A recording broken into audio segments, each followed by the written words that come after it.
The bear would not let them pass. That was the only way to describe it. Daniel Hayes had been running Arctic patrol routes for 11 years, and he had never seen anything like what was happening off the port bow that morning. The animal was not fleeing. He was not posturing from a distance the way bears sometimes do when a vessel gets too close to their resting ice. He was in the water, swimming directly across the boat's path with a deliberate, repeating insistence that made no sense under any behavioral framework Daniel had in his head. Every time the crew adjusted course to go around him, he adjusted too. Every single time. Daniel stood at the bow in his dark navy parka, pale eyes tracking the bear through the cold morning air, and felt the first small edge of something he could not name yet. Not alarm. Not confusion exactly, something quieter than both of those. The feeling you get when a situation is trying to tell you something, and you do not yet have the language to hear it. He did not know yet that the bear was not trying to stop them. He was trying to show them something. The morning had started like every other patrol morning that spring. Low gray sky, shifting ice patterns along the western boundary of the sanctuary, the low hum of the vessel's engines carrying across water so still it looked like hammered pewter. Daniel had his coffee. Marcus was running pre-checks on the drone equipment. Their environmental monitoring specialist, a precise and methodical woman named Rita, was already at her sensor station pulling baseline water chemistry readings before they reached the first waypoint. The sanctuary they were patrolling was one of the most intact Arctic marine ecosystems left on the shelf. That designation meant something real. It meant the water inside those boundaries held populations of ringed seals, Arctic cod, bowhead whale feeding routes, and bird nesting colonies that had been documented continuously for decades. It also meant that the aging pipeline networks surrounding it ran close enough to the boundary that a failure in the wrong place could reach protected water before any surface monitoring system picked it up. That vulnerability had been flagged in reports. The reports had been filed. The timeline for addressing it had been scheduled, rescheduled, and scheduled again. The bear appeared off the port side at 7:42 in the morning. He was large, adult male, clearly mature, with a thickened neck and broad skull that comes with age and the kind of survival that the Arctic demands. His coat was the color of old cream against the dark water, and he was moving with a speed and directness that immediately read as unusual. Not the exploratory swimming of a bear moving between ice flows. Something more targeted than that. He crossed in front of the bow at about 40 meters, turned, and held position in the water. Watching the vessel, Daniel signaled to cut engine speed. The bear maintained his position, did not retreat, did not approach. Just held there in the dark water with his enormous head up and his eyes on the boat. Standard deterrent protocol was a sharp horn burst. Marcus hit it. The bear flinched slightly at the sound, pulled back maybe 10 meters, and then returned to the same position.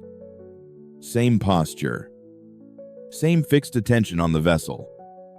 "He is not scared of us," Marcus said from behind Daniel. "No," Daniel said.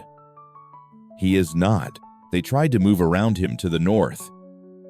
The bear swam north. They adjusted south. He adjusted south. This went on for 4 minutes, which sounds short until you are standing at the bow of a patrol vessel in sub-zero temperatures watching a 500-kilogram animal match every course correction you make, with a patience and consistency that starts to feel less like animal behavior and more like a conversation you do not have the vocabulary for. Think about that for a second. Every turn you make, he makes. Every adjustment, he mirrors. You are not dealing with an animal that wandered into your path.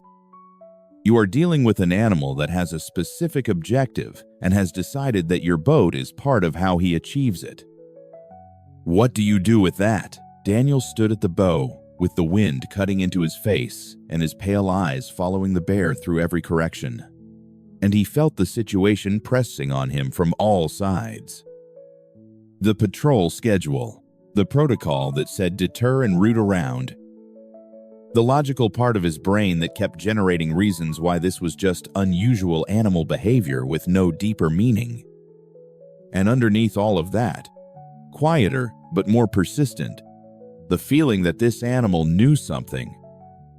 At the 4-minute mark, he made a decision he could not fully explain in rational terms. He told the helmsman to follow the bear's direction of travel rather than continue trying to route around him. What he said in that moment was simply, "Let's see where he wants us to go." The bear, as if he understood that the dynamic had shifted, immediately changed his behavior. He stopped blocking. He turned away from the vessel and began swimming with purpose, moving at a pace the boat could match at low throttle.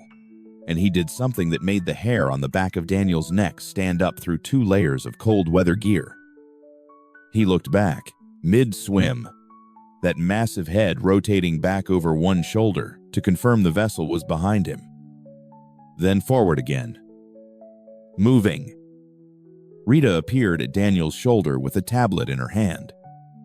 Her expression was careful in the way that careful expressions are when the data is saying something you are not ready to say out loud yet.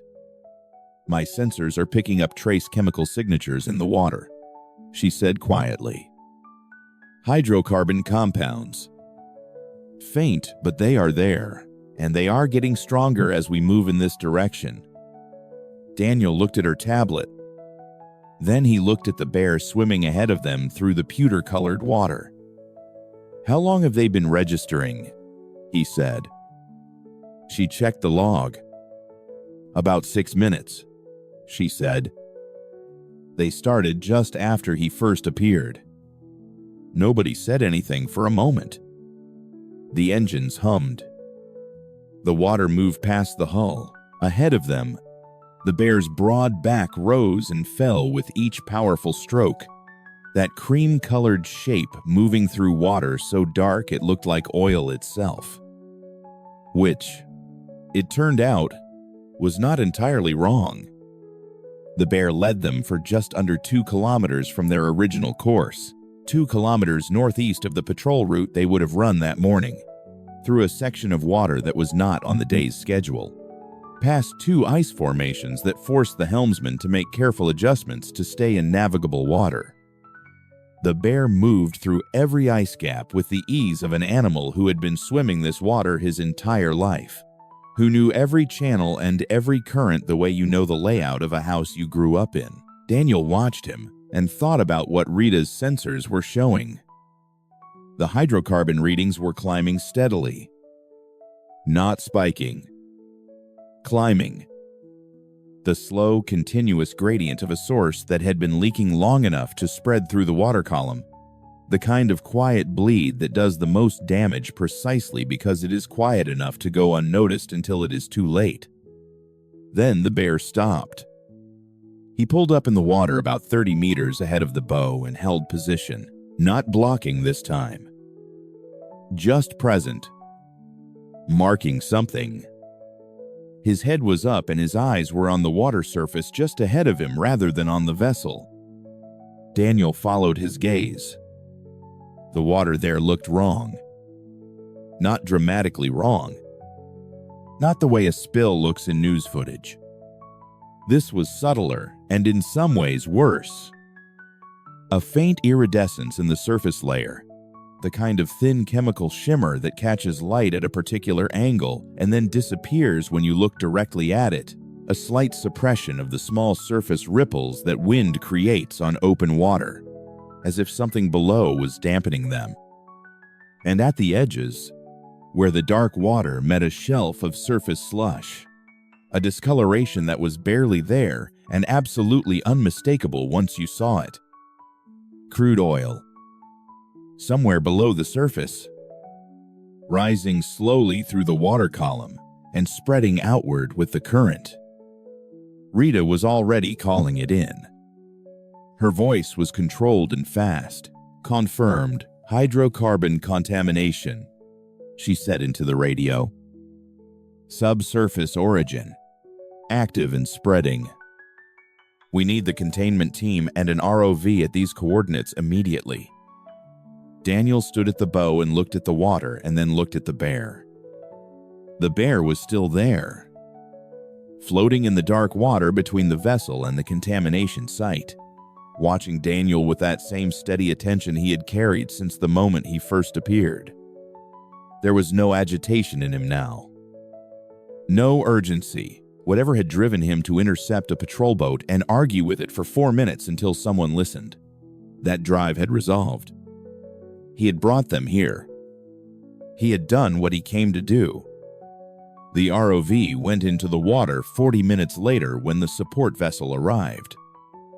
The footage it sent back showed a fracture in the pipeline casing at a joint where permafrost shift had introduced stress. The aging infrastructure was not designed to handle a slow, persistent bleed that had been running long enough to spread through a significant volume of water moving northeast toward the sanctuary boundary.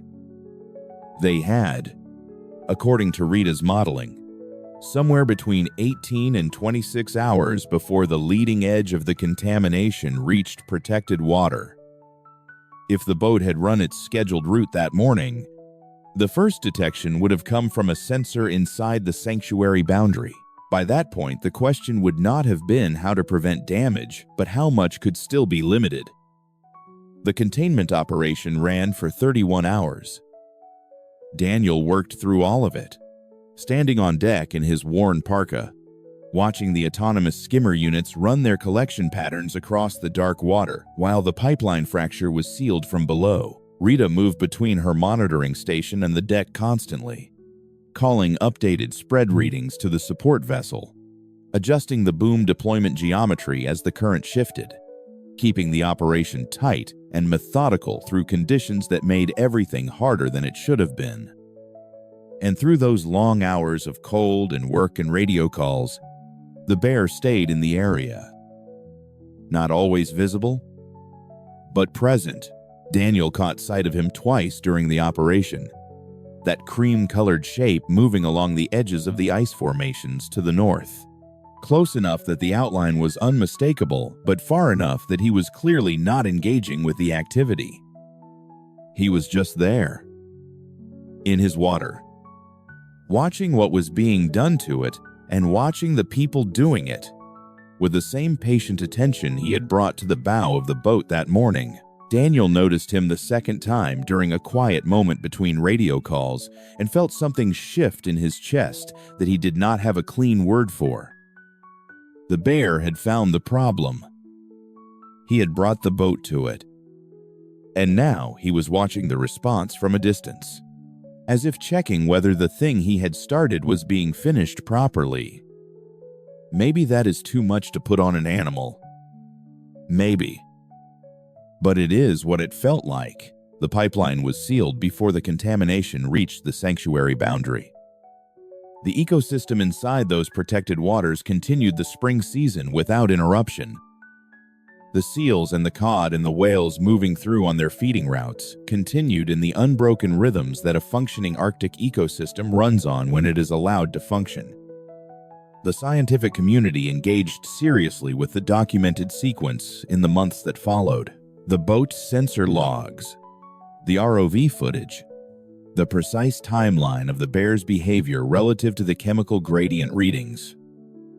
Researchers in animal cognition noted that the behavior was consistent with a highly intelligent animal responding to environmental stress in its home range by engaging the only human presence in the area, whether that constituted intentional environmental alerting or something that did not yet have an adequate label was a question the literature was still working through. What was not in question was the outcome. Rita wrote in her incident report that initial detection was facilitated by anomalous wildlife behavior that directed the patrol vessel to the contamination site before sensors registered actionable readings. She wrote it in the flat language that official reports require, and then she sat with Daniel on the deck that evening and said what she actually thought. She said the bear knew the water was wrong before any instrument did. She said he decided that the boat was the most useful tool available. And she said that whatever word we eventually find for what he did that morning, it worked. The pipeline network surrounding the sanctuary was reviewed and accelerated after the incident. Not just the failed section, the entire aging network. The fracture the bear found was the first confirmed failure. It was not the only structural vulnerability the review uncovered. None of the others had leaked yet. The morning after the seal was confirmed, Daniel was back on deck at first light. The water was calm, the pale blue that sometimes appears at the Arctic horizon after a long operation. That particular quality of light that feels like the world exhaling was spreading slowly across the sky to the east. He was watching the water when the bear appeared again. 200 meters out, moving along the ice edge to the north, that unmistakable cream-colored shape unhurried against the dark sea. Not approaching, not performing, just moving through his landscape the way he had always moved through it. Daniel watched him until the ice took him and he was gone. He thought about the reports that had been filed and rescheduled and filed again. He thought about what it meant that the most effective early warning system for an environmental disaster in one of the most protected marine habitats on the shelf had turned out to be a polar bear with enough investment in his home water to do something about what he found there. The bear knew his ocean. He knew something was wrong with it, and he knew. In whatever way animals understand things, we are still learning how to describe. That the large floating thing on the surface that morning was connected to the world that had laid those pipes in the first place. He was not wrong about that. And for 4 relentless minutes, in the cold morning water, he refused to take no for an answer.